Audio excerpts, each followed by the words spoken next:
Imaginez traverser la vie sans être constamment secoué par les événements extérieurs.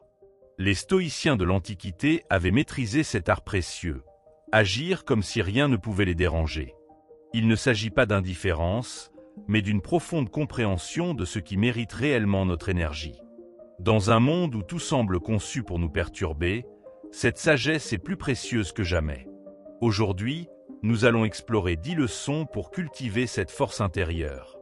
Avant de commencer, aime la vidéo et abonne-toi à la chaîne pour ne manquer aucun de nos nouveaux contenus. Leçon 1. Créer le bouclier de la sérénité. Imaginez un bouclier invisible, non pas fait de métal, mais de raison et de calme. Ce bouclier, c'est votre capacité à ne pas laisser les événements extérieurs troubler votre paix intérieure. Le stoïcisme nous enseigne que nous ne contrôlons pas ce qui nous arrive, mais seulement la façon dont nous y réagissons. Construire ce bouclier, c'est apprendre à distinguer ce qui dépend de nous de ce qui ne dépend pas de nous. Prenons un exemple simple. Quelqu'un vous critique. La critique elle-même ne vous appartient pas, elle vient de l'autre. Mais votre réaction, elle, vous appartient entièrement. Vous pouvez choisir de vous énerver ou bien de rester calme et de réfléchir. Cette critique est-elle justifiée? Si oui, elle peut vous aider à progresser. Sinon, pourquoi lui accorder de l'importance? C'est ça, le bouclier de la sérénité. Ce bouclier ne s'obtient pas du jour au lendemain. Il se forge par l'entraînement quotidien. Chaque fois que vous ressentez une émotion négative, demandez-vous, est-ce que cette situation dépend vraiment de moi? Si la réponse est non, alors respirez profondément et laissez-la passer. Vous économiserez ainsi une énergie précieuse pour les choses qui comptent vraiment. Les obstacles de la vie ne disparaîtront pas, mais votre façon de les affronter peut changer. Au lieu de subir les événements, vous apprenez à les traverser avec lucidité. Un embouteillage, une remarque désobligeante, un retard. Autant d'occasions de pratiquer votre bouclier. Avec le temps, ces petites épreuves deviendront des exercices et non plus des sources de stress. Certains croient que le stoïcisme consiste à tout encaisser sans rien ressentir. C'est une erreur. Il ne s'agit pas de devenir insensible, mais de ne plus être esclave de ses émotions. Vous pouvez ressentir de la colère, de la tristesse ou de la frustration, mais vous gardez toujours le contrôle. Vous restez maître à bord, même dans la tempête. Pensez à Marc Aurèle, empereur romain et stoïcien, qui devait prendre des décisions cruciales sous la pression. Il écrivait dans ses pensées « Tu as pouvoir sur ton esprit, pas sur les événements extérieurs. Réalise cela, et tu trouveras la force. » Cette force, c'est précisément ce bouclier mental que vous êtes en train de construire. Un exercice pratique? La prochaine fois qu'une contrariété survient, prenez quelques secondes avant de réagir. Observez votre première impulsion, puis demandez-vous si cette réaction vous sera utile. Si ce n'est pas le cas, choisissez délibérément une réponse plus calme. Petit à petit, cela deviendra une habitude. Rappelez-vous, personne ne peut vous blesser sans votre permission. Si quelqu'un vous insulte et que vous n'y accordez aucune valeur, l'insulte reste sans effet. C'est comme si on lançait une pierre dans un lac. Elle fait des ronds un instant, puis l'eau redevient lisse. Votre esprit peut fonctionner de la même manière. Enfin, souvenez-vous que ce bouclier n'est pas une armure qui vous isole du monde. Au contraire, il vous permet d'y faire face avec plus de courage et de clarté. Vous ne fuyez pas les difficultés, vous les affrontez avec une nouvelle sérénité. Et ça, c'est une véritable superpuissance. Alors, prêt à forger votre bouclier? Commencez dès aujourd'hui, une petite épreuve à la fois. Avec de la patience et de la pratique, vous verrez, les tempêtes extérieures ne vous atteindront plus comme avant. Leçon 2. Devenir imperturbable. Imaginez un rocher massif sur une plage battue par les vagues. Les flots se brisent contre lui avec violence, mais il ne bouge pas. Il reste ancré, immuable. Voilà l'image de l'imperturbabilité stoïcienne. Nous ne pouvons pas empêcher les vagues de la vie de nous frapper, mais nous pouvons choisir de ne pas être emportés. Tout commence par une distinction simple. Séparer ce qui dépend de nous de ce qui ne dépend pas de nous. Prenez une situation stressante, comme un retard de train. Vous n'avez aucun contrôle sur les horaires des transports, mais vous avez le choix de votre réaction. Vous pouvez râler, stresser et gâcher votre journée, ou accepter cette réalité et en profiter pour lire, réfléchir ou observer le monde autour de vous. L'imperturbabilité, c'est ce détachement actif face à l'incontrôlable. Cela ne signifie pas devenir froid ou indifférent. Au contraire, c'est une forme de sagesse pratique.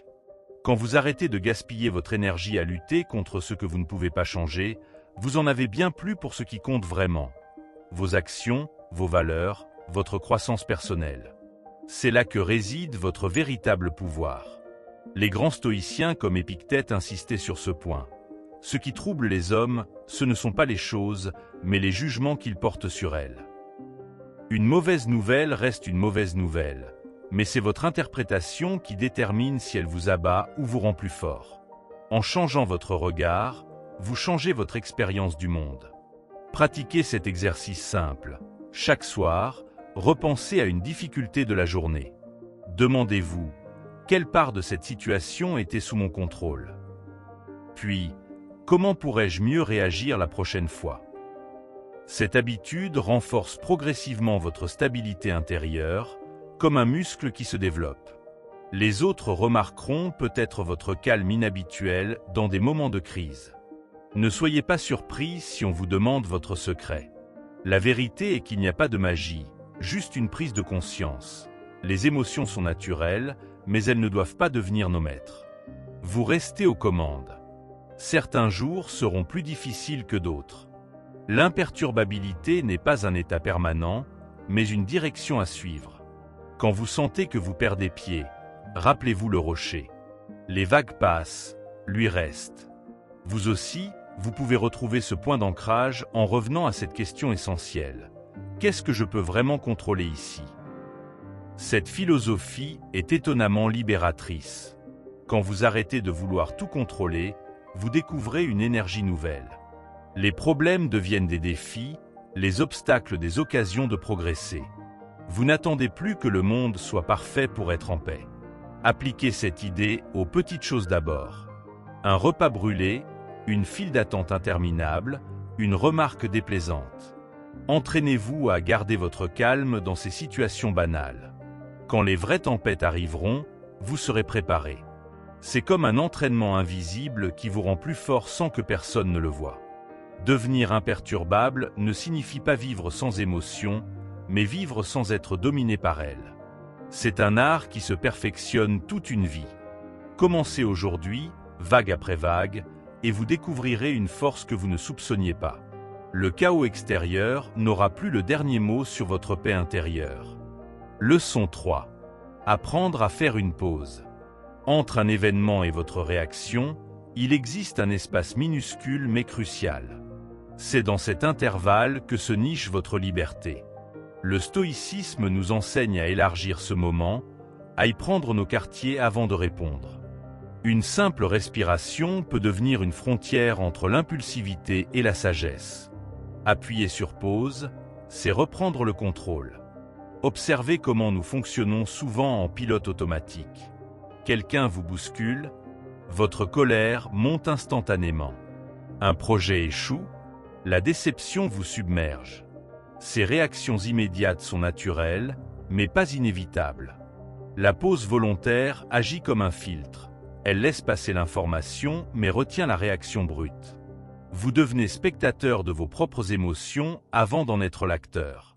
Cette technique semble simple, mais elle demande une discipline de chaque instant. Commencez par des situations neutres. Avant de boire votre café le matin, arrêtez-vous 3 secondes. Sentez la chaleur de la tasse, observez la vapeur. Ce mini-exercice crée un réflexe qui vous servira dans les moments tendus. Bientôt, vous surprendrez votre esprit à faire de même devant une provocation. Les anciens comparaient l'esprit à un lac agité. Quand vous jetez une pierre dans des eaux troubles, le remous est violent. Mais si vous attendez que l'eau se calme, la pierre crée seulement quelques ronds avant de disparaître. Vos pensées fonctionnent pareillement. La pause permet aux émotions tumultueuses de se déposer avant que vous ne preniez une décision importante. Imaginez cette scène classique, Un email énervant arrive. Votre première envie est de répondre sur le champ, sur le même ton. Maintenant, imaginez une version différente. Vous lisez le message, vous vous levez, vous faites le tour de la pièce. En revenant, votre réponse sera plus mesurée, plus efficace. Ce décalage temporel change tout. Vous n'êtes plus esclave de la circonstance. Cette pratique a un effet boule de neige. Plus vous l'utilisez, plus vous découvrez à quel point vos réactions habituelles étaient conditionnées. Un retard de train ne déclenche plus automatiquement de l'agacement. Une critique ne provoque plus immédiatement de la défensive. Vous développez une nouvelle manière d'être au monde, plus consciente et moins réactive. Les stoïciens parlaient de pré-réflexion. Avant de vous lancer dans une action, demandez-vous, quelles pourraient être les conséquences de ce choix? Cette question, posée dans le silence de votre pause, évite bien des regrets. Elle transforme l'énergie brute de l'émotion en action réfléchie et constructive. Certains jours, vous oublierez de faire cette pause. Ne vous jugez pas. L'important est de recommencer, encore et encore. Comme un musicien qui pratique ses gammes, vous entraînez votre esprit à trouver ce tempo intérieur. Avec le temps, l'espace entre l'événement et votre réponse s'élargira naturellement. Appliquez cette pause aux moments joyeux aussi. Avant de vous emporter dans un élan de bonheur, arrêtez-vous un instant. Savourez pleinement la sensation. Vous découvrirez que même les émotions positives gagnent en profondeur quand on leur accorde cet espace. Le stoïcisme n'est pas qu'une philosophie des épreuves, mais un art de vivre pleinement chaque instant. Cette petite pause quotidienne devient ainsi votre alliée secrète. Elle vous suit partout, toujours disponible, toujours discrète. Dans le tumulte du monde moderne, elle est peut-être l'un des outils les plus puissants pour garder votre humanité et votre liberté intérieure. Un simple souffle peut tout changer. Leçon 4. Se concentrer sur le contrôle interne. La vie ressemble souvent à un grand navire en pleine tempête. Vous pouvez vous épuiser à vouloir contrôler les vagues et le vent, ou choisir de devenir un meilleur capitaine. Le stoïcisme nous rappelle cette vérité simple. Notre vrai pouvoir réside dans notre manière de naviguer, pas dans le contrôle de l'océan. Tout commence par ce changement de perspective fondamental. Observez comme nous gaspillons tant d'énergie à vouloir changer ce qui ne dépend pas de nous. La météo, les embouteillages, les opinions des autres. Autant tenter de vider l'océan avec une cuillère. Pourtant, nous négligeons souvent le véritable terrain de notre pouvoir. Nos jugements, nos valeurs, nos réactions. C'est là que se joue la vraie maîtrise de soi. Imaginez deux personnes dans le même bouchon. L'une s'énerve, klaxonne, maudit la ville. L'autre écoute un podcast, profite de ce moment forcé pour réfléchir. La situation extérieure est identique, mais l'expérience vécue est radicalement différente. Cette divergence naît d'un seul choix, où placer son attention et son énergie. Le contrôle interne fonctionne comme un muscle. Plus vous l'exercez, plus il devient fort. Commencez par des petites choses. Au lieu de râler contre la pluie, appréciez l'odeur de l'air purifié. Au lieu de vous irriter d'une attente, utilisez ce temps pour observer ou méditer. Ces micro-entraînements préparent aux plus grandes épreuves. Beaucoup confondent ce principe avec du renoncement. Ce n'est pas abandonner le monde extérieur, mais cesser d'y chercher ce qu'il ne peut donner. En vous concentrant sur ce que vous pouvez vraiment influencer, vos pensées et actions, vous devenez paradoxalement plus efficace dans le monde. Votre énergie n'est plus dispersée en vains efforts. Les stoïciens utilisaient une image puissante, l'archer. Il peut contrôler sa posture, sa concentration, la force de son tir. Mais une fois la flèche partie, le vent ou le mouvement de la cible échappe à son pouvoir. Votre travail consiste à viser juste, pas à contrôler chaque élément extérieur. Lâchez prise sur le résultat. Cette approche transforme les problèmes en exercice. Un collègue désagréable devient l'occasion de pratiquer la patience. Un échec se mue en leçon de résilience.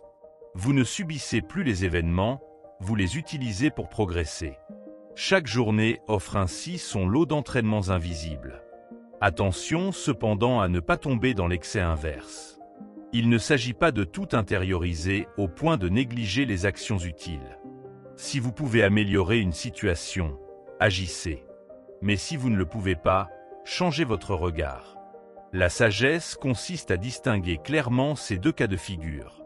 Petit à petit, cette pratique modifie votre rapport au monde. Les circonstances extérieures perdent leur emprise sur votre humeur. Vous découvrez une stabilité intérieure qui ne dépend plus des aléas de l'existence. Les mêmes événements se produisent, mais ils ne vous produisent plus les mêmes effets. Ce recentrage sur le contrôle interne est peut-être le cadeau le plus précieux du stoïcisme. Il offre une liberté paradoxale. Moins vous cherchez à contrôler l'extérieur, plus vous gagnez en maîtrise intérieure. Et cette maîtrise, personne ne peut vous la prendre. Elle devient votre forteresse invisible, votre véritable lieu de pouvoir. Leçon 5. Transformez les obstacles en marche. La vie ressemble parfois à un escalier abrupt. Chaque marche semble trop haute, chaque obstacle bloque le chemin. Mais le stoïcisme nous révèle un secret puissant. Ces mêmes obstacles peuvent devenir les marches qui nous élèvent. Tout dépend de la manière dont nous choisissons de les voir et de les utiliser. Ce n'est pas ce qui nous arrive qui compte, mais ce que nous en faisons. Imaginez un athlète qui s'entraîne avec des poids aux chevilles. Au début, chaque mouvement est plus difficile, chaque pas demande plus d'efforts. Pourtant, quand il retire ses poids, il court plus vite et saute plus haut. Les difficultés de la vie fonctionnent de la même manière. Elles nous alourdissent sur le moment, mais nous rendent plus forts à long terme. L'obstacle devient alors un outil de progression. Prenez l'exemple d'une déception professionnelle. Vous pouvez la vivre comme un échec cuisant qui vous décourage, ou comme une leçon précieuse qui vous prépare à mieux réussir la prochaine fois. La situation objective ne change pas, mais votre interprétation transforme complètement son impact sur vous. C'est cette alchimie mentale que pratiquaient les grands stoïciens face aux épreuves. Marc Aurèle, empereur romain confronté à d'immenses défis, écrivait dans ses pensées « L'obstacle devient la voie ». Cette phrase résume toute la magie du stoïcisme. Quand vous arrêtez de lutter contre les obstacles et commencez à les utiliser, vous découvrez qu'ils étaient en réalité votre chemin tout entier. Ce qui semblait vous bloquer devient ce qui vous fait avancer. Cette transformation demande un changement de regard radical. Au lieu de demander « Pourquoi moi ?», essayez de demander « Qu'est-ce que cela m'apprend ?» Au lieu de maudire la difficulté, cherchez comment elle peut vous servir. Ce simple déplacement mental ouvre des possibilités insoupçonnées. Vous passez de victime passive à acteur de votre propre croissance. Les meilleurs artisans savent que le bois le plus dur donne les meubles les plus solides. De même, les épreuves les plus difficiles forgent souvent le caractère le plus résilient. Quand vous regardez en arrière, vous réalisez que ce sont précisément les moments les plus douloureux qui vous ont le plus fait grandir. Le stoïcisme vous invite à faire cette réalisation avant, pendant l'épreuve, pas seulement après. Pratiquez cet exercice avec les petits désagréments du quotidien. Un retard dans les transports, occasion de pratiquer la patience. Un projet qui tombe à l'eau, chance de recommencer mieux. En entraînant votre esprit sur ces petites marches, vous serez prêt à gravir les plus grandes lorsque l'occasion se présentera. Certains obstacles semblent insurmontables sur le moment. C'est normal. Le secret est de les diviser en petites marches plus accessibles. Une crise professionnelle devient l'opportunité de repenser votre voie.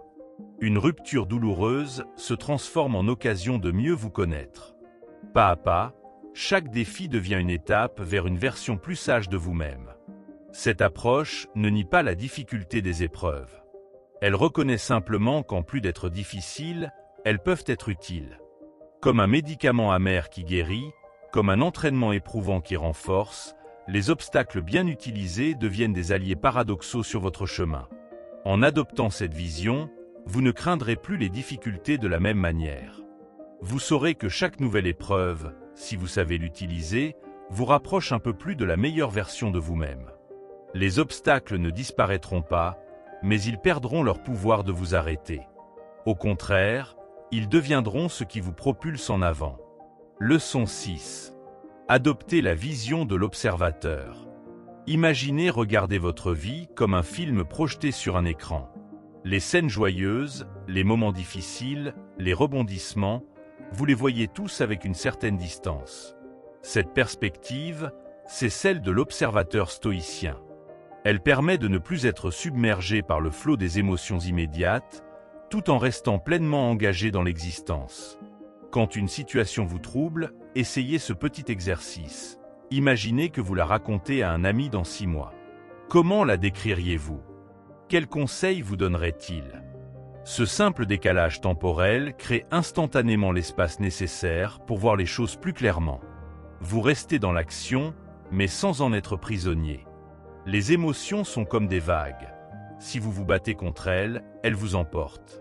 Si vous apprenez à les observer, à les laisser passer, elles finissent par se calmer d'elles-mêmes. La vision de l'observateur ne supprime pas ce que vous ressentez, mais elle empêche ces ressentis de prendre les commandes. Vous devenez le spectateur attentif de votre propre vie. Cette attitude est particulièrement utile dans les conflits. Quand quelqu'un vous provoque, au lieu de réagir immédiatement, prenez un instant pour vous voir de l'extérieur. Que se passe-t-il vraiment? Pourquoi cette personne agit-elle ainsi? Quelles sont vos options de réponse? Ce temps de réflexion fait toute la différence entre une réaction impulsive et une action réfléchie. Le stoïcisme nous enseigne que nous ne sommes pas nos émotions. Nous sommes la conscience qui les observe. En développant cette capacité d'observation, vous gagnez en liberté intérieure. Les mêmes événements se produisent, mais ils ne déclenchent plus les mêmes réactions automatiques. Vous choisissez comment répondre, au lieu de simplement réagir. Pratiquez cette vision dans les situations neutres d'abord.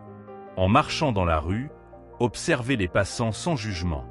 Puis appliquez cette même neutralité bienveillante à vos propres pensées. Petit à petit, vous créerez un espace entre ce qui arrive et votre manière d'y répondre. Cet espace, c'est le lieu de votre liberté. Certains jours, vous oublierez de prendre ce recul. C'est normal. L'important est de recommencer, encore et encore. Comme un muscle qui se développe, cette capacité d'observation grandit avec la pratique. Avec le temps, elle deviendra votre seconde nature dans les moments difficiles. Cette attitude n'a rien de froid ou de détaché. Au contraire, elle permet d'être plus pleinement présent. Quand vous n'êtes plus prisonnier de vos réactions immédiates, vous pouvez vraiment écouter, comprendre, agir avec justesse. Vous vivez moins dans le brouillard émotionnel et plus dans la clarté de l'instant. Adopter la vision de l'observateur, c'est comme monter sur une colline pour mieux voir le paysage. Les éléments sont les mêmes, mais vous percevez mieux leurs relations, leurs proportions. Les problèmes qui semblaient énormes retrouvent leur juste mesure. Cette perspective plus large est un antidote puissant contre le stress et l'anxiété. Commencez dès aujourd'hui à pratiquer ce regard détaché. Observez vos réactions comme vous regarderiez les nuages passer dans le ciel, sans vous identifier à eux. Vous découvrirez peu à peu cette paix intérieure qui ne dépend pas des circonstances extérieures, mais de votre capacité à les accueillir avec sagesse et recul. Leçon 7. Devenir maître du silence. Il existe une force tranquille dans le silence que peu savent vraiment apprivoiser. Le stoïcisme nous révèle que le silence n'est pas une simple absence de bruit, mais un espace de puissance où germe la véritable clarté d'esprit. Apprendre à l'habiter, c'est découvrir un refuge contre le tumulte du monde et de ses propres pensées. Quand vous vous taisez, vous reprenez le contrôle. Face à une provocation, le silence devient un bouclier. Dans une discussion animée, il se transforme en outil de discernement. Combien de mots inutiles avons-nous prononcés sous le coup de l'émotion? Le silence stoïcien n'est pas de la passivité, mais une réponse délibérée et pleine de maîtrise. Le silence extérieur commence par le silence intérieur. Observez ce flot incessant de pensées qui traverse votre esprit à chaque instant. Sans chercher à l'arrêter, apprenez simplement à ne plus vous y identifier. Ce recul crée un espace où vos décisions ne sont plus des réactions impulsives, mais des choix conscients. Vous devenez l'architecte de vos paroles. Pratiquez des moments de silence intentionnel chaque jour. Quelques minutes le matin sans musique ni écran. Un repas sans conversation superflue. Ces pauses deviennent des laboratoires où vous redécouvrez le goût de vos propres pensées. Peu à peu, vous sentirez ce calme intérieur s'installer, même au cœur des situations bruyantes. Le silence stoïcien est particulièrement précieux face aux critiques. Plutôt que de répondre immédiatement, laissez résonner les mots de l'autre dans ce vide fertile. Souvent, vous réaliserez qu'il ne mérite aucune réponse. Parfois, vous trouverez la réplique parfaite, née de la réflexion plutôt que de l'impulsion. Dans les deux cas, vous sortez grandi. Nos sociétés modernes ont fait du bruit une addiction. Nous fuyons le silence comme on fuit un vide angoissant. Pourtant, c'est précisément dans ce vide que naissent nos idées les plus claires. Comme un lac qui doit être calme pour refléter le ciel, votre esprit a besoin de silence pour refléter la sagesse. Certains croient que parler constamment démontre de l'intelligence. Les stoïciens savent au contraire que la véritable force réside souvent dans ce qu'on choisit de ne pas dire. Chaque parole non prononcée dans la colère, chaque commentaire inutile retenu, devient une victoire sur soi-même. Ces petites victoires cumulées forgent un caractère solide. Le silence est aussi un extraordinaire outil d'écoute. Quand vous cessez de préparer votre réponse pendant que l'autre parle, vous entendez vraiment. Vous percevez ce qui est dit entre les mots, les émotions sous-jacentes. Cette écoute profonde transforme vos relations bien plus que les discours les plus éloquents. Ne confondez pas ce silence stoïcien avec du mutisme ou de la froideur. C'est au contraire une présence pleine et entière, débarrassée des bavardages superflus. C'est le calme du montagne qui observe les nuages passer sans s'y accrocher. Ce silence-là parle parfois plus fort que 1000 mots. Commencez aujourd'hui à cultiver ce silence salvateur. Une conversation où vous écoutez plus que vous ne parlez. Un moment de marche sans écouteurs. Une pause consciente avant de répondre à un message. Ces petits exercices vous réapprendront le pouvoir immense de ce qui n'est pas dit, de ce qui est simplement vécu en pleine conscience. Le silence est un allié précieux dans la prise de décision. Quand vous laissez mûrir vos choix dans le calme plutôt que de céder à l'urgence de répondre, vos décisions gagnent en justesse. Ce temps de silence agit comme un filtre qui retient les impulsions et laisse passer la sagesse. Vous devenez ainsi l'architecte de votre vie plutôt que son prisonnier. Dans les négociations ou les conflits, le silence maîtrisé devient une arme redoutable. Celui qui sait rester calme sans parler détient un pouvoir immense. Il oblige l'autre à se révéler, à montrer ses véritables intentions. Ce silence stratégique n'a rien de passif. C'est une action réfléchie qui place la balle dans le camp adverse tout en vous gardant maître du jeu. Le silence intérieur permet d'entendre votre voix intérieure, souvent couverte par le bruit des sollicitations extérieures. Combien de bonnes idées avons-nous manqué parce que nous n'avons pas su nous taire assez longtemps? En cultivant ces moments de calme mental, vous accédez à une source de créativité et d'intuition souvent négligée. La pratique du silence modifie progressivement votre rapport au temps. Vous cessez de vouloir combler chaque instant par du bruit ou de l'action. Vous apprenez à laisser les choses mûrir à leur rythme, comme un fruit sur l'arbre. Cette patience devient alors une forme de respect envers les processus naturels de la vie et de votre propre développement. Le silence stoïcien est particulièrement précieux face à la souffrance d'autrui. Parfois, aucune parole ne peut apaiser une douleur. Votre simple présence silencieuse, pleine et attentive, devient alors le plus beau cadeau. Vous offrez un espace où l'autre peut exister sans avoir à se justifier ou à performer. Ce silence compatissant est souvent plus éloquent que toutes les paroles de réconfort. Apprenez à distinguer le silence fécond du silence stérile. Le premier est un choix actif, un terreau où germent les idées. Le second est une fuite, un refus de communiquer qui empoisonne les relations. Le véritable silence stoïcien n'est jamais utilisé comme arme ou punition, mais comme outil de construction et de compréhension mutuelle. Le silence physique prépare au silence mental. Commencez par créer des espaces sans bruit autour de vous, une pièce sans musique de fond, un repas sans télévision. Peu à peu, ce calme extérieur influencera votre monde intérieur. Vous découvrirez alors que le silence n'est pas un vide à combler, mais une plénitude à explorer. Dans nos sociétés hyperconnectées, Le silence devient un acte de résistance. Choisir de ne pas réagir immédiatement à chaque notification, de ne pas commenter chaque actualité, c'est préserver votre espace mental.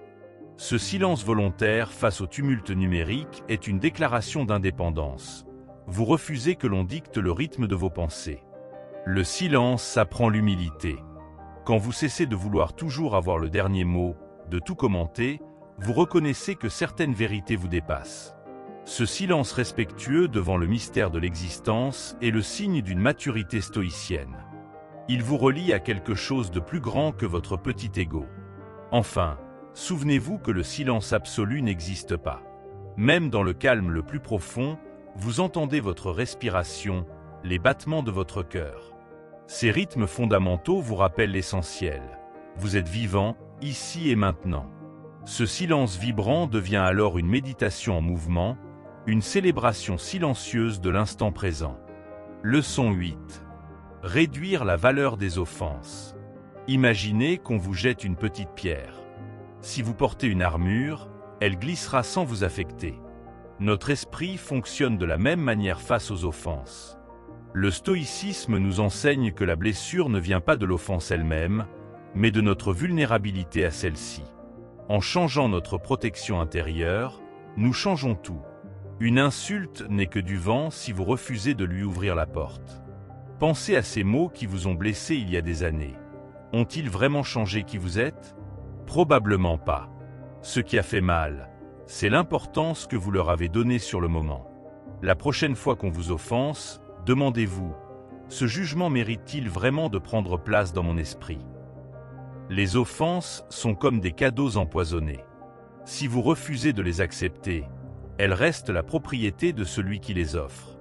Quand quelqu'un tente de vous blesser par ses paroles, c'est lui qui porte d'abord ce poison en lui. Votre pouvoir réside dans ce choix simple, prendre ce poison ou le laisser à son expéditeur. Pratiquez cet exercice. Transformez mentalement chaque offense en compliment. Si quelqu'un vous traite de « trop sensible », entendez « capable de profondeur ». Si on vous dit « naïf », comprenez « optimiste ». Ce jeu d'esprit révèle à quel point la valeur des mots dépend de notre interprétation.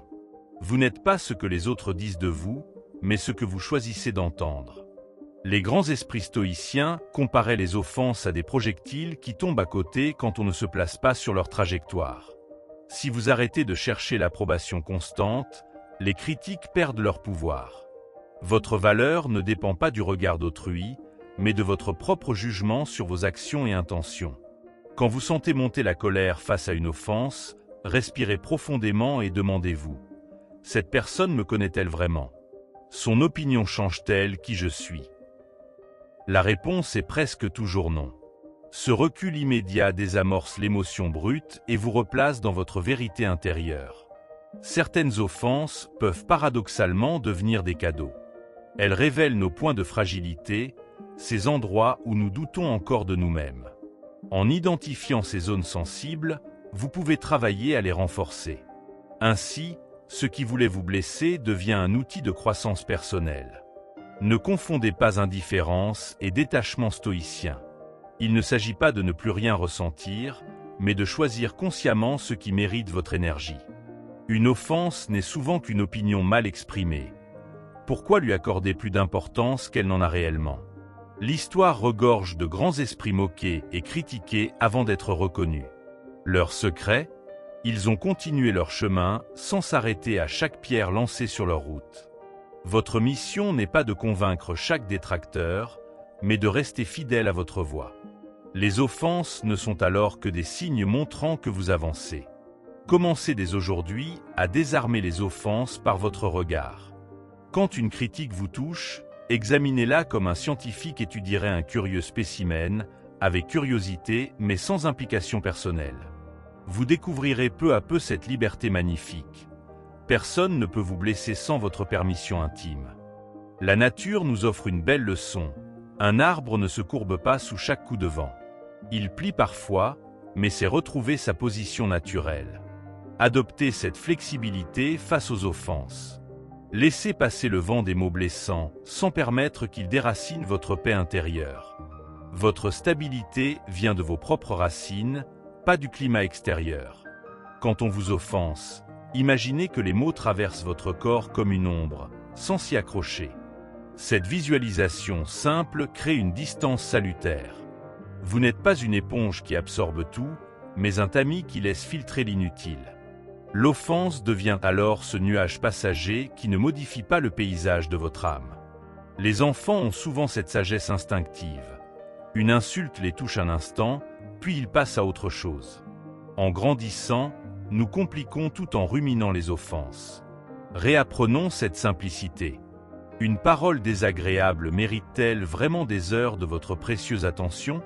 La réponse est généralement évidente quand on y pense froidement. Pratiquez l'art de la réponse silencieuse. Face à une offense, comptez mentalement jusqu'à 3 avant de réagir. Dans ce bref intervalle, demandez-vous: ma réponse servira-t-elle quelque chose ou nourrira-t-elle seulement le conflit? Ce temps de réflexion transforme souvent une réaction explosive en un simple haussement d'épaule salvateur. Les offenses révèlent souvent plus sur celui qui les prononce que sur leur destinataire. Une personne heureuse, équilibrée, n'a pas besoin de rabaisser les autres.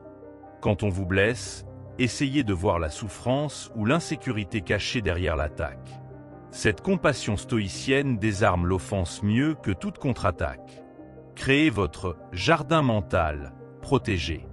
Imaginez un espace intérieur où seules les pensées que vous autorisez peuvent entrer. Quand une offense se présente à la porte, demandez-vous si elle mérite d'y prendre place. La plupart du temps, vous réaliserez qu'elle ne vaut pas la peine de salir ce lieu sacré que vous cultivez avec soin. L'humour peut être un bouclier élégant contre les offenses. Apprenez à sourire des attaques verbales comme on sourit d'une mauvaise plaisanterie. Sans être moqueur, ce sourire intérieur signifie: tu as le droit à ton opinion, mais elle ne m'atteint pas. Cette légèreté désamorce bien des tensions inutiles. Certaines offenses viennent de malentendus plutôt que de mauvaises intentions. Avant de vous sentir blessé, vérifiez: cette personne voulait-elle vraiment me nuire? Souvent, vous découvrirez qu'un mot mal choisi ou un ton mal interprété ont créé une offense là où il n'y avait peut-être qu'une maladresse. L'histoire personnelle de chacun colore sa perception des offenses. Ce qui vous blesse profondément peut laisser un autre indifférent, et vice-versa. Cette prise de conscience relativise l'importance des offenses. Elles ne sont pas des vérités absolues, mais des reflets déformés par le prisme de nos expériences passées. Enfin, rappelez-vous que chaque minute passée à ressasser une offense est une minute volée à votre bonheur. Comme le disait Marc Aurèle, tu as assez vécu quand tu as vécu pour ton bonheur. Choisissez délibérément de consacrer votre énergie à ce qui vous élève plutôt qu'à ce qui veut vous rabaisser. C'est le triomphe ultime du stoïcisme appliqué. Leçon 9. Pratiquez l'art de laisser partir. Imaginez un bateau surchargé de bagages. Plus il emporte, plus il s'enfonce et avance lentement. Nos émotions sont pareilles. Quand on s'accroche trop à ce qui nous pèse, on coule. Le stoïcisme nous apprend que la vraie liberté vient non pas de tout contrôler, mais de savoir lâcher ce qui ne dépend pas de nous. Prenons un exemple simple, une dispute avec un proche. Au lieu de ruminer pendant des jours, demandez-vous: est-ce que cela importera dans 5 ans? Souvent, la réponse est non. Alors, pourquoi laisser cette colère occuper votre esprit? Lâcher prise, ce n'est pas de l'indifférence, mais un choix de ne pas laisser les émotions inutiles diriger votre vie. Les attachements excessifs nous rendent fragiles. Si vous craignez sans cesse de perdre votre emploi, votre relation ou vos biens, vous vivez dans une anxiété permanente. Les stoïciens disent: attache-toi à ce que tu peux perdre sans souffrir. Cela ne signifie pas de ne rien aimer, mais d'aimer sans dépendre. La sérénité naît de cette distance sage. Pratiquer le détachement, c'est comme faire le tri dans un placard. On garde ce qui est utile, on jette ce qui encombre. De même, examinez vos émotions. Celles qui vous servent, conservez-les. Celles qui vous paralysent, libérez-les. Ce n'est pas facile, mais chaque petit renoncement est un pas vers plus de légèreté. Beaucoup confondent lâcher prise et abandon. Mais il y a une différence. Abandonner, c'est renoncer à agir. Lâcher prise, c'est agir sans s'attacher aux résultats. Vous pouvez travailler dur pour un projet tout en acceptant qu'il échoue. Cette attitude réduit la peur et libère l'énergie pour avancer. Les regrets du passé et les inquiétudes du futur sont des attachements inutiles. Le passé est écrit, le futur est incertain. Seul le présent compte. Quand une pensée pesante revient, dites-vous, cela appartient-il à maintenant? Sinon, laissez-la partir. Cette pratique stoïcienne ramène sans cesse votre attention vers ce qui est vivant. Certaines personnes croient que s'attacher à leur souffrance les rend importantes. Mais la souffrance n'est pas une vertu. La force vient non pas de porter des fardeaux, mais de savoir les poser. Comme le disait Épictète, ce qui trouble les hommes, ce ne sont pas les choses, mais les jugements qu'ils portent sur elles. Essayez cet exercice. Chaque soir, notez une chose à laquelle vous avez renoncé mentalement dans la journée. Une critique reçue, un objet perdu, une attente déçue. Observez comme votre esprit s'allège avec le temps. Le lâcher-prise est un muscle. Plus on l'entraîne, plus il devient naturel. Au final, lâcher prise, c'est faire confiance à la vie. Croire que même si quelque chose nous échappe, nous serons capables de rebondir. Les stoïciens appellent cela amor fati, aimer son destin. Quand on arrête de combattre ce qui est, on trouve une paix étrange, presque magique. Alors, aujourd'hui, choisissez une petite chose à laisser partir. Une rancune, une peur, un désir de contrôle. Respirez et imaginez-la s'envoler. Vous verrez, le ciel de l'esprit est plus vaste quand on cesse de le remplir de nuages inutiles. C'est ça, la sagesse pratique du stoïcisme. Parfois, on s'accroche à des choses simplement par habitude. Comme ces vêtements qu'on ne porte plus mais qu'on garde au cas où. Nos émotions fonctionnent de même. On conserve des peurs ou des colères par automatisme. Le stoïcisme nous invite à questionner ces attachements. Sont-ils vraiment utiles? Sinon, il est temps de les laisser filer. Prenons l'exemple d'une déception amoureuse. On peut passer des mois à ressasser des « et si ». Mais à quoi bon? Ce qui est terminé ne reviendra pas. Au lieu de nourrir cette souffrance, concentrez-vous sur ce que cette expérience vous a appris. Chaque chapitre fermé permet d'écrire une nouvelle page. C'est cela, lâcher prise avec intelligence. Beaucoup cherchent à tout comprendre avant d'accepter. Pourquoi cela m'arrive? Se demande-t-il. Mais la vie ne donne pas toujours des réponses. Le vrai courage consiste parfois à avancer malgré l'incompréhension. Comme un navigateur qui accepte le brouillard sans cesser de guider son bateau. La clarté viendra, ou pas. L'important est de ne pas rester paralysé. Certaines personnes pensent que lâcher prise, c'est renoncer à ses rêves. C'est tout le contraire.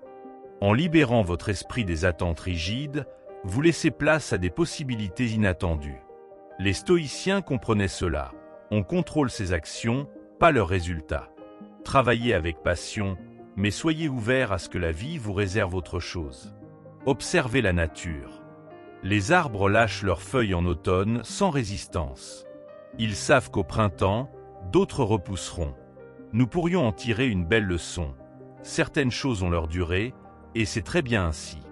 Résister à ce cycle naturel ne fait que créer de la souffrance. La sagesse est d'accepter les saisons de l'existence. Quand une émotion vous submerge, essayez cette technique simple. Nommez-la. Là, je ressens de la jalousie, ou je remarque que j'ai peur. Ce petit pas de recul change tout. Vous n'êtes plus l'émotion, vous en êtes le témoin. Et ce qui peut être observé peut aussi être laissé partir, comme un nuage qui traverse le ciel. Les attachements nous donnent souvent l'illusion de la sécurité. Si je contrôle tout, rien de mal n'arrivera, croyons-nous. Mais c'est un leurre.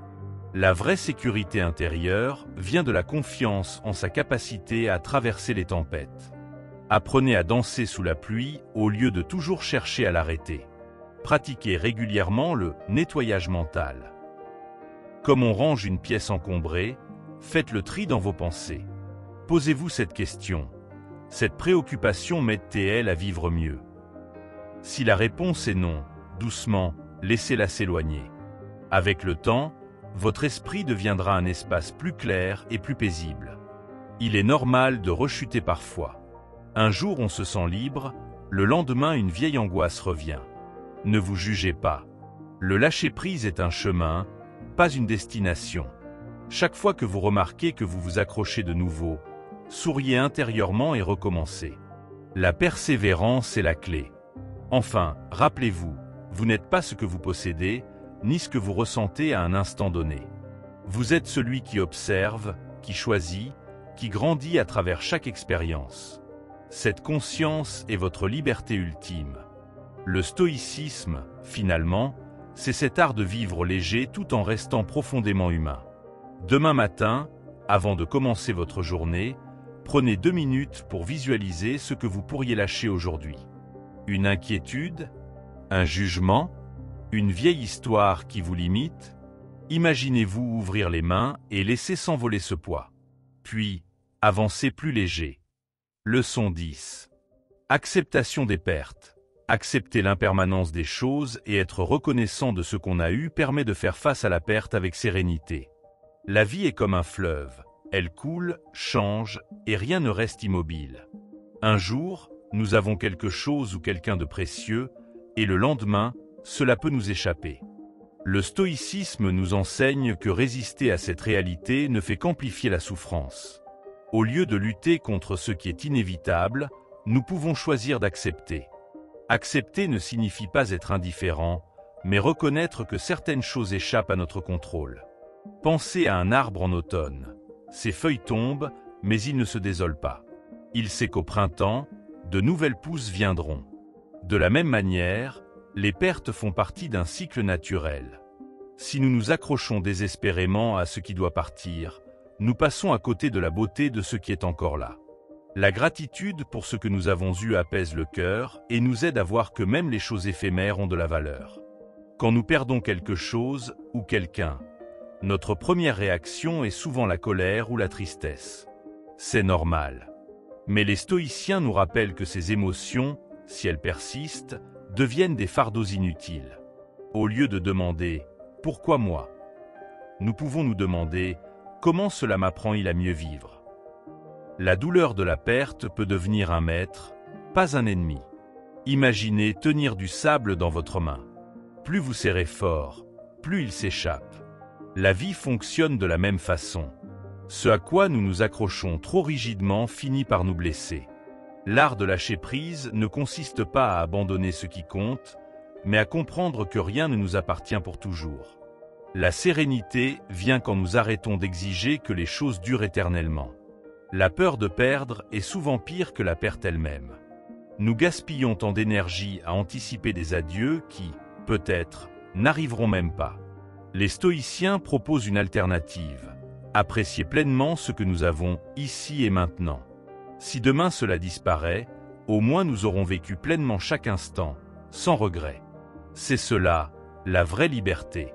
Certaines personnes traversent des deuils immenses et pourtant trouvent la force de continuer.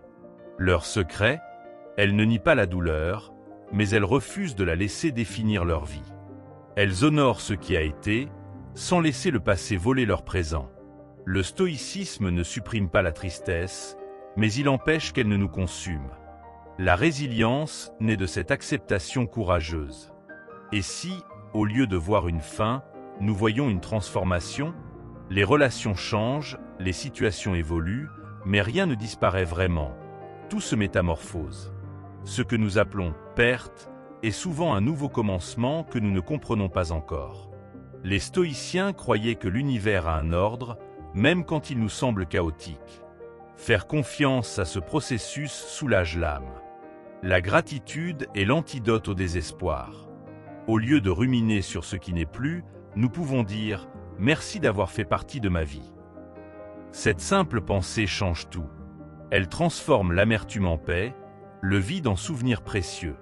Personne ne peut nous enlever ce que nous avons vraiment vécu et aimé. C'est là que réside la vraie richesse, impérissable.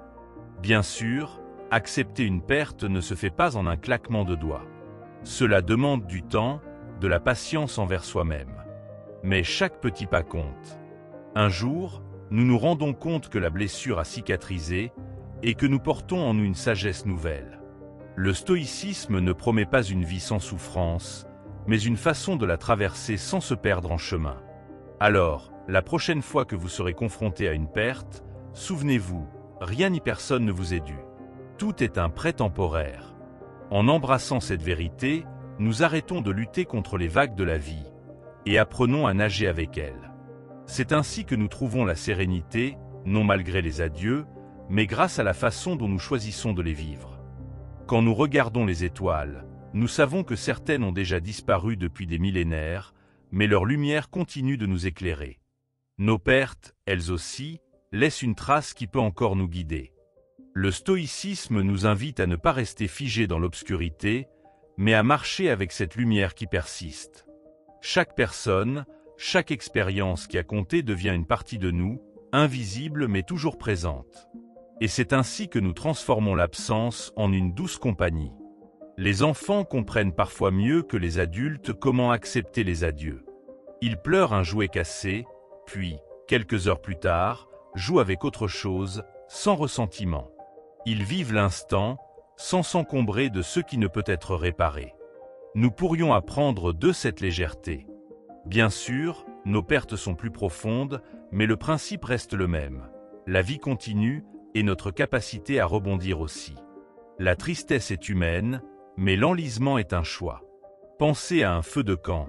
Les flammes dansent, puis s'éteignent, mais la chaleur reste un moment dans l'air.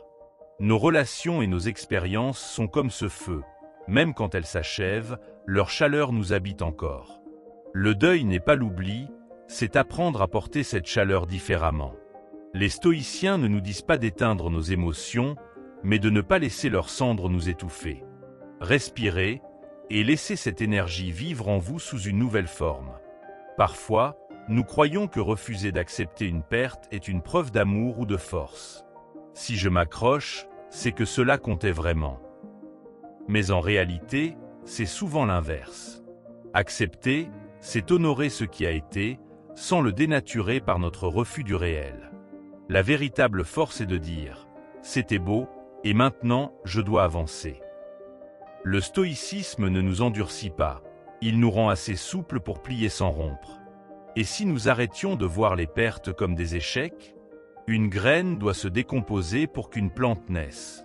Ce qui nous semble être une fin peut être le début de quelque chose que nous ne voyons pas encore. La nature nous le rappelle constamment. Rien ne meurt vraiment, tout se transforme.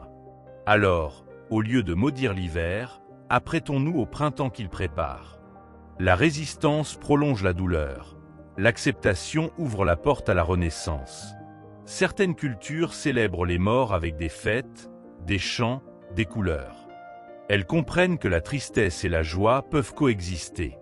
Nous pouvons pleurer ce qui n'est plus, tout en étant reconnaissants pour ce que cela nous a apporté. Cette dualité n'est pas une contradiction, c'est la maturité du cœur.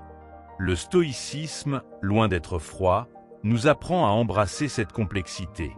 La vie est à la fois douce et amère, et c'est cela qui la rend précieuse.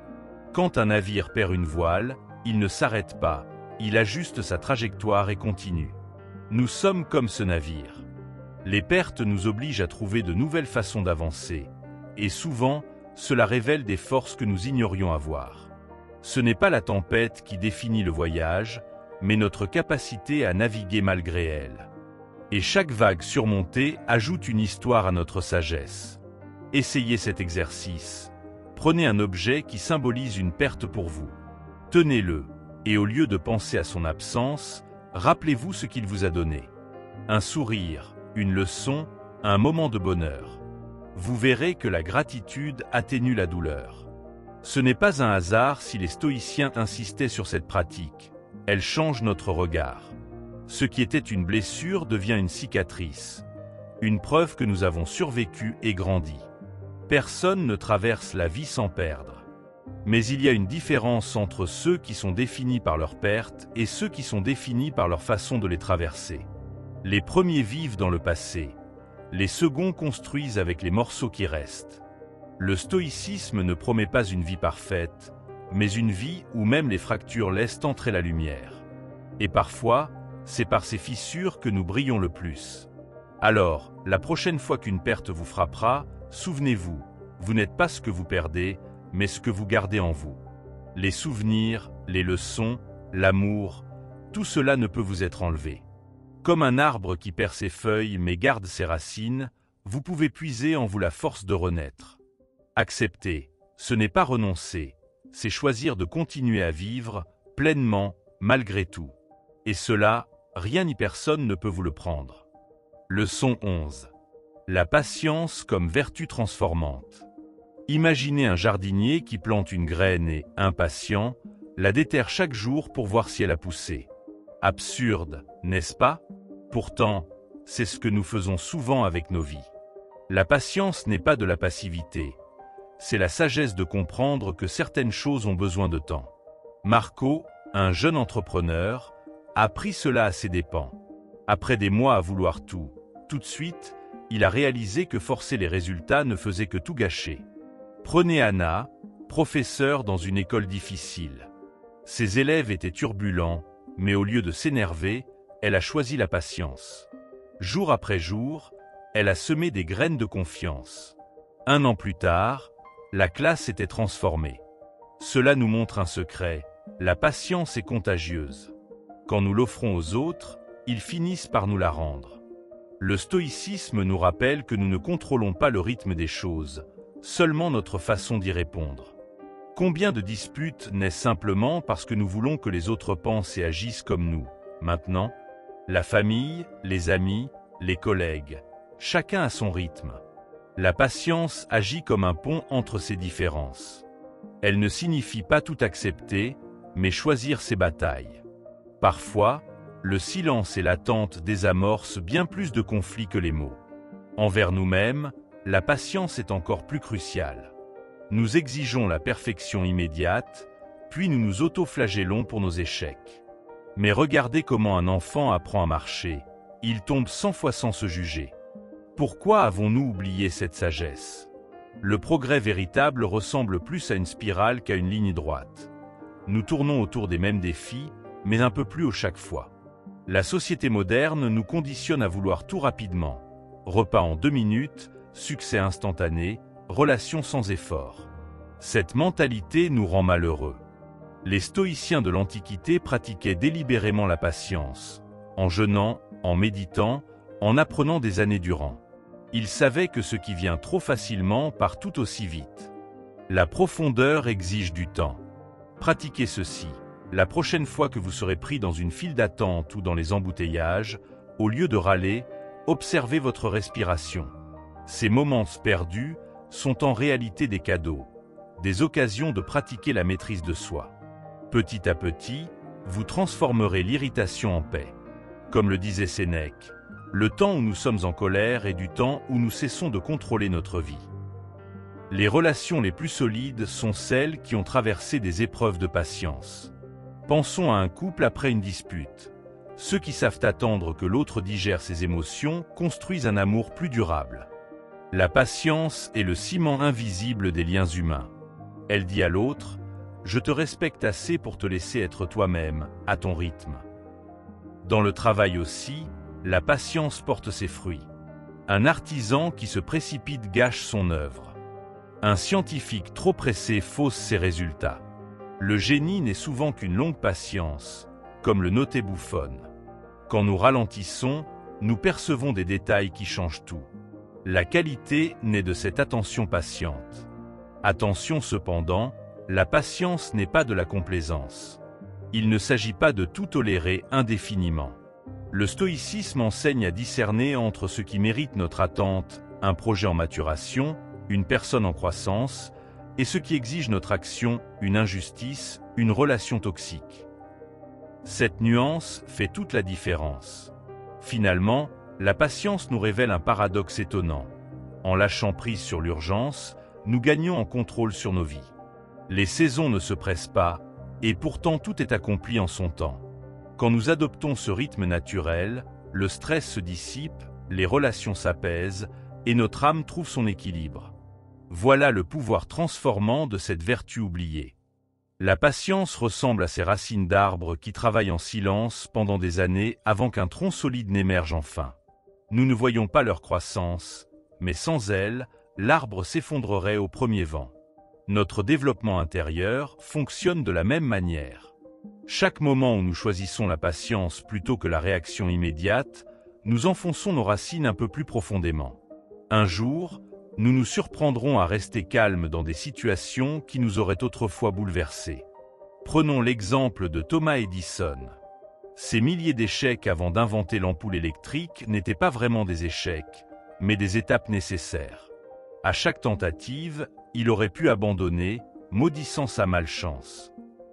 Au lieu de cela, il disait « Je n'ai pas échoué, j'ai simplement trouvé 10 000 moyens qui ne fonctionnent pas ». Cette patience active, cette persévérance intelligente, est ce qui sépare les rêves des réalisations. Le stoïcisme nous enseigne à adopter cette même approche avec nos propres défis. Dans nos relations, la patience agit comme un baume sur les blessures quotidiennes. Imaginez un collègue qui vous irrite profondément. La réaction impulsive serait de l'éviter ou de lui dire ses 4 vérités. Mais si vous prenez le temps d'écouter vraiment son histoire, vous découvrirez peut-être qu'il traverse des difficultés personnelles. La patience ouvre des portes que la colère ferme à double tour. Elle transforme les ennemis en professeurs involontaires qui nous aident à grandir. Notre société valorise tellement la rapidité que nous en oublions l'importance des processus lents. Un bon vin, un fromage affiné, une amitié solide, toutes ces choses précieuses demandent du temps. Quand nous essayons de les précipiter, nous obtenons des pâles copies de ce qu'elles pourraient être. Les stoïciens comprenaient que la nature ne se presse pas, et pourtant tout s'accomplit. En synchronisant notre rythme avec cette sagesse naturelle, nous retrouvons une harmonie perdue.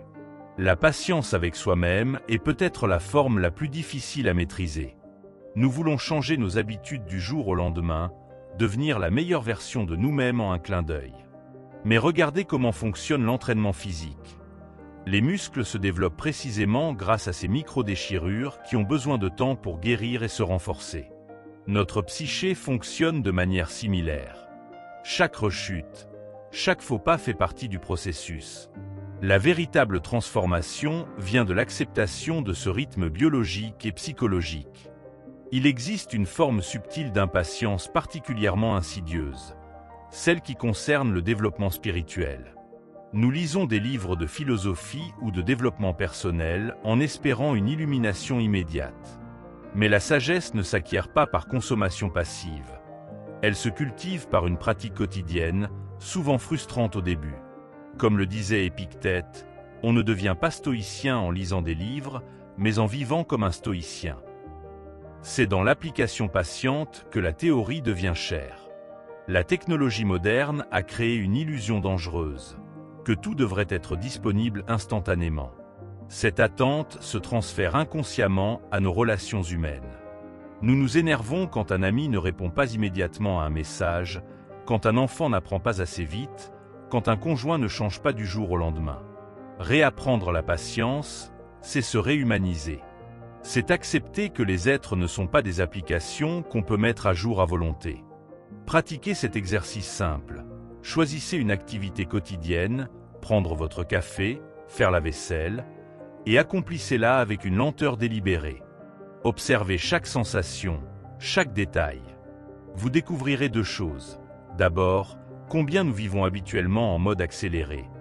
Ensuite, quelle richesse se cache dans ces moments simples quand nous leur accordons toute notre attention.